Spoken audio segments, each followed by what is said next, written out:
What if Hollywood's greatest stars weren't just acting? Lenny Montana torched buildings for the Columbos before The Godfather. Tony Darrow got his break from a Lucchese Capo, then caught a real extortion rap. Alex Rocco ran with the Winter Hill Gang and was one-side in a gangland hit. Richard Muldoon walked onto the set of The Sopranos straight from prison. Even Burt Young once asked a Mafia boss if he could get made, but they weren't the only ones. Some of Hollywood's biggest stars have secrets even wilder than the movies.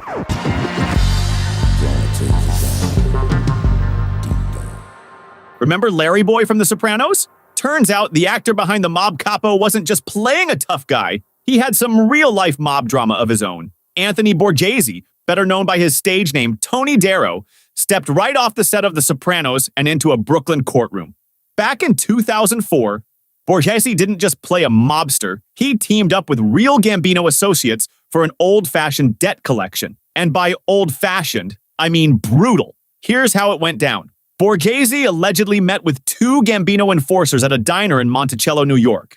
Over a casual bite, because of course they gotta eat, they planned the job. Borghese then hopped into their car, pointed out the target's house, and left the rest to the pros. The Gambino guys showed up at the poor guy's door and gave him a beating straight out of a Sopranos script. Broken jaw, broken ribs, the works. FBI recordings even caught one of the mobsters bragging, "Tony showed us the house, we did the rest." Sounds like a deleted scene, right? Fast forward to Darrow's court date. He pled guilty to extortion charges and faced up to 20 years behind bars. Lucky for him, he cut a deal and ended up with a shorter sentence. Darrow has since apologized, saying he wants to warn kids that crime doesn't pay. Guess he's pulling a Carmela, trying to set a good example. But let's be real, this isn't the first time a Sopranos actor blurred the lines between fiction and reality. So, what do you think? Did Larry Boy Barees take method acting too far? Let me know in the comments. Are you Lawrence Barisi? Oh, what the fuck? Lenny Montana was no actor, at least not in the traditional sense. Best known or only known as Luca Brasi, the fearsome yet doomed enforcer in The Godfather, Montana wasn't just playing a mob heavy, he was one. Before Hollywood, he was a 6'6", 300-pound wrestling champion turned enforcer for New York's Colombo crime family, where he handled muscle work and allegedly arson jobs. His entry into film was pure serendipity. While working as a bodyguard for a young Colombo Don, he ended up on The Godfather set, where Francis Ford Coppola spotted the not-so-gentle giant and immediately cast him. Montana's presence was so raw, so authentic, that Coppola barely needed to direct him. When asked if he could spin the cylinder of a revolver, Montana smirked, "You kiddin'?" Off-screen, he kept everyone on edge with his real-life mob stories. He used to tell us all these things like he was an arsonist, associate producer Gray Fredrickson recalled. He'd tie tampons to a mouse's tail, dip it in kerosene, light it, and let it loose in a building. Or he'd put a candle in front of a cuckoo clock, so when the cuckoo popped out, the candle would tip and start a fire. Even his kindness carried an undercurrent of menace. When Betty McCart, assistant to producer Al Ruddy, casually mentioned breaking her watch, Montana asked what kind she wanted. "An antique watch with diamonds," she joked, adding she'd probably settle for a cheap one. A week later, Montana left an antique diamond-studded watch on her desk, wrapped in Kleenex. "The boys sent you this," he said, "but don't wear it in Florida." Montana's Hollywood career never went beyond The Godfather. But maybe that's because he had already lived the role. A one-hit wonder? Maybe. But Luca Brasi and Lenny Montana were the real deal. Louis Brasi sleeps with the fishes. Luca Brasi. Luca. Whatever. Some guys play tough. Chuck Zito is tough. In the late 90s, he was impossible to ignore on Oz, where he played Chucky Pancamo, the menacing yet oddly charismatic lieutenant of the Italian gang inside Oswald State Correctional Facility. But for Zito, the role wasn't an act. It was an extension of his real life. His resume before Hollywood read more like a rap sheet than a casting call. Born in 1953 in the Bronx, Zito didn't study criminal psychology to prepare for a role, he lived it. A former president of the New York Hells Angels, he was outlaw royalty. He didn't just wear the leather cut, he earned it, riding with the infamous biker gang and enforcing its brutal code. His path to acting was anything but typical. While most actors struggled to break into Hollywood, Hollywood came to him. As a bodyguard for A-listers, Sylvester Stallone, Liza Minnelli, Mickey Rourke, and Jean-Claude Van Damme, He built a reputation as the guy to call when you needed real protection or a tough presence on screen. His big break came when Oz creator Tom Fontana cast him as Chucky Pancamo, a role that required little acting but plenty of presence. Zito wasn't just another hired bruiser. He was the real deal. His reputation followed him everywhere. Behind the scenes, Hollywood insiders whispered about his past, his rumored underground dealings, and the quiet menace he carried. Chuck wasn't acting, one former Oz crew member recalled. He just was that guy. In 1998, Zito made headlines for knocking out Jean-Claude Van Damme with a single punch at Scores, a high-end New York strip club. According to Zito, the action star had been running his mouth, so he shut it for him, an incident that only cemented his legend. "Talk shit, get hit," he later said, summing up his philosophy in one brutal sentence. Despite his screen presence, Zito never fully broke out beyond Oz. After the show ended, he drifted in and out of the industry, appearing in Carlito's Way, Sons of Anarchy, and various minor roles that never quite captured his essence. Instead, he found his niche on Hollywood's fringes, running a security company, dabbling in reality TV, and never abandoning the outlaw code that defined him. Then came Sons of Anarchy, a show Zito insists was stolen from him. He claimed he pitched a nearly identical biker drama to FX, only to be dismissed. "I went to FX with a show about outlaw bikers, and they told me they weren't interested." Then, a year later, Sons of Anarchy appears. His lawsuit against FX and creator Kurt Sutter went nowhere. But the accusation lingers, a reminder that Hollywood loves outlaw stories, but rarely plays fair. Prisoner number 97P468, Charles Pancamo, a.k.a. Chucky the Enforcer. Richard Maldone didn't just play Albert Bariz on The Sopranos, he was him. His brief but striking presence wasn't acting so much as authenticity. Maldone had few Hollywood credits, but he didn't need them. His street credibility was the kind casting directors rarely find outside police records. His past spoke for itself: assault, firearm possession, stolen cars, arrests, convictions, time served. David Chase, known for casting real-life tough guys, saw something in Maldone. "We didn't need to teach him the walk or the talk," a crew member recalled. "He just was that guy." His path to The Sopranos was as unconventional as his past. Without an audition or agent, he bluffed his way onto the set. "I saw a sign that said Sopranos and walked in," he recalled. "When you act like you belong, nobody asks why." He strolled up to James Gandolfini, shook his hand, and said, "I'm going to be on your show soon." Gandolfini smirked. "I bet you will be." A few auditions later, Maldone was Albert Bariz. But while The Sopranos was shooting its 5th season, Richard made headlines for all the wrong reasons. He was accused of dealing ketamine, a charge that blurred the already thin line between his on-screen persona and his real-life reputation. But unlike past troubles, this one didn't stick. His lawyer dismissed the case outright. The charge against Mr. Maldone is about as fictitious as the character that he plays on The Sopranos. Richard beat the case and walked away unscathed. Unlike many co-stars, he didn't parlay the role into a bigger career. Hollywood loves a reformed outlaw, but one who never fully leaves the life? That's another story. Today, Richard has left that chapter behind. He's now a DJ, spinning records instead of trouble. Beyond the turntables, he's writing. Scripts infused with the kind of gritty realism only lived experience can bring. Whether he stays behind the decks or steps into filmmaking, one thing is clear: Richard Maldone isn't playing a role anymore.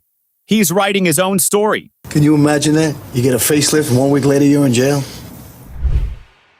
Elizabeth Hurley built a career playing the femme fatale, but in the late 90s, reality blurred with fiction. Enter Dominic "Donnie Shax" Montemarano, a Colombo family enforcer turned film producer with an 11-year stint for racketeering. Their connection? Tabloid dynamite. Paparazzi caught them arm in arm in Beverly Hills. Hurley, 35, still glowing from Austin Powers and Bedazzled. Montemarano, 67, a reputed Underworld figure. Their dinners with billionaire Steve Bing, Hurley's ex, only deepened the intrigue. Business, romance, strategy? Montemarano's pivot to film followed a classic gangster script, swapping prison for producer credits. Hurley, always savvy, needed financing. He had connections. Then came the pink catsuit moment. Hurley draped over Montemarano's neck, a scene straight out of a lost Scorsese reel. Their entanglement was fleeting, its reality ambiguous. But for a moment, Britain's ultimate 90s bombshell was linked to a man whose past read like a crime thriller. And that, in itself, was a headline. The larger-than-life Big Frank from The Sopranos, portrayed by Michael Squicciarini, wasn't just a wise guy on screen. In 2002, the show's drama echoed reality as he was implicated in a chilling real-life mafia execution. Squicciarini, who passed away in 2001, was linked to a 1992 murder orchestrated by the De Cavalcante Mafia family, which was one of the original inspirations for The Sopranos. The victim, Ralph Hernandez, a drug dealer, fell prey to a wheelchair-bound capo Joe Pitts. Squicciarini's involvement in this brutal episode surfaced through witnesses who recognized him, connecting the actor to the crime that unfolded beyond the scripted world of The Sopranos. Let's step back into a world where gangster meant sharp suits, whispered deals, and bullets with no names. A world where George Raft didn't just play wise guys, he was one. More than a Hollywood tough guy, Raft was a former Underworld foot soldier who took a detour onto the silver screen. And while the flickering lights of Hollywood burnished his legend, his past followed him like a shadow in a dimly lit alley. Before he became the coin-flipping, cold-eyed Gino Ronaldo in Scarface, 1932, Raft was a Hell's Kitchen street kid, the son of German immigrants who had to fight for every inch. He could throw a punch, but his real talent was in his feet. He made a name as a dancer in speakeasies and nightclubs, catering to New York's underworld elite. His biggest patron? Oni Madden, the notorious Irish mobster behind the legendary Cotton Club. Raft didn't just rub elbows with criminals, he drove them. Before ever stepping in front of a camera, he was Madden's personal chauffeur. When Raft landed in Hollywood, he wasn't playing a gangster, he was being himself. Howard Hawks saw it immediately, casting him in Scarface as Tony Camonte's loyal yet lethal right-hand man, a role inspired by Al Capone's bodyguard, Frank Rio. His breakout performance made audiences take notice. That coin trick? Not in the script, just something Raft picked up from Hell's Kitchen wise guys who kept their hands free in case trouble started. The authenticity was impossible to fake. His mob ties didn't end with Madden. Raft was tight with Bugsy Siegel and Meyer Lansky, key architects of organized crime in America. He even brokered peace between feuding gangsters, leveraging his Hollywood clout. His connections worked both ways. He reportedly saved James Cagney's life when the Yankee Doodle Dandy star crossed the wrong people. Same with Gary Cooper, whose romantic entanglements put him on a mobster's bad side. Raft didn't just play gangsters with a code, he lived by one. Despite his fame, Raft never fully escaped his underworld ties. They cost him movie roles, and later, much more. In the 60s, he was denied entry into the UK due to his associations with known criminals, a phrase the FBI might as well have stamped on his passport. His final years were quiet, the glitz and glamour of Hollywood long gone. But the myth of George Raft remains, a man who blurred the line between Hollywood fantasy and street-level reality.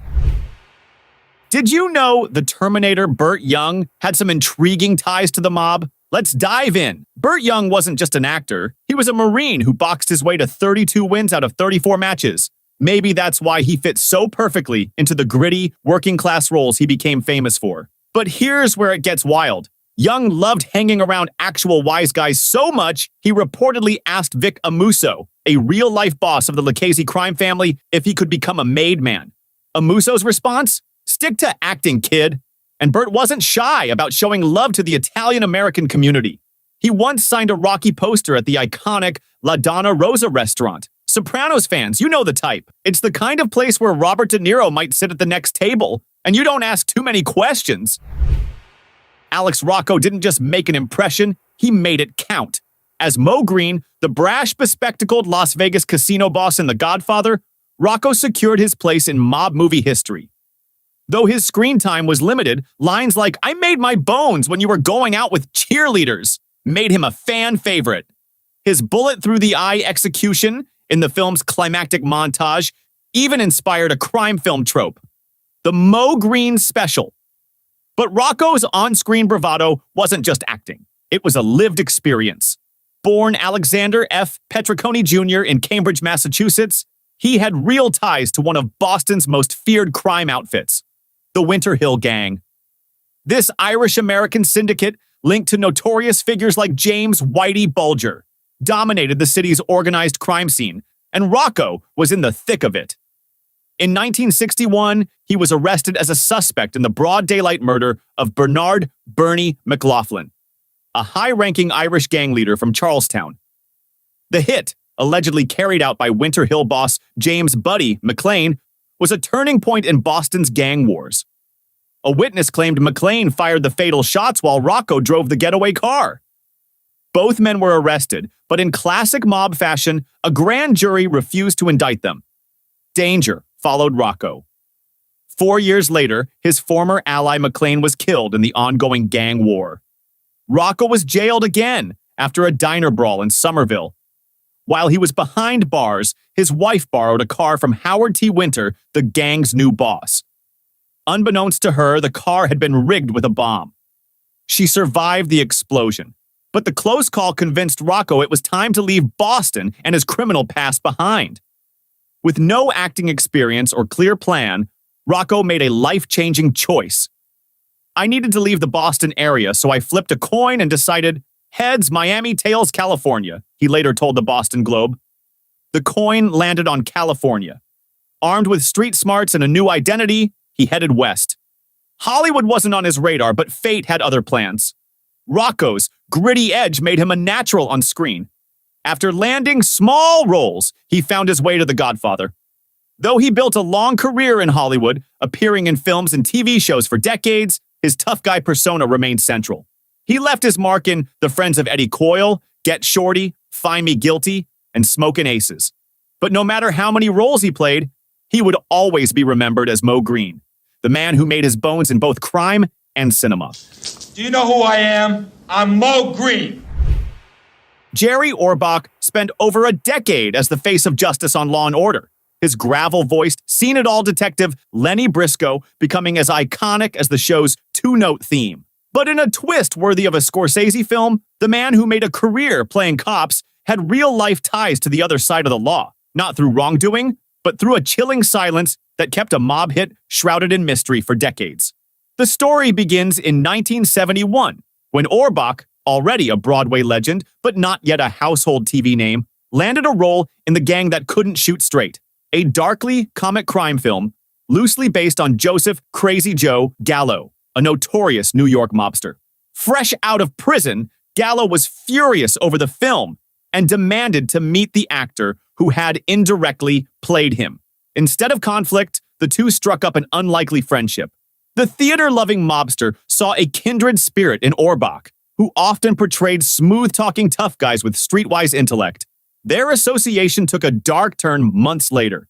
On April 7, 1972, Gallo's 43rd birthday, the gangster was gunned down at Umberto's Clam House in Little Italy, an infamous hit ordered by the rival Colombo family.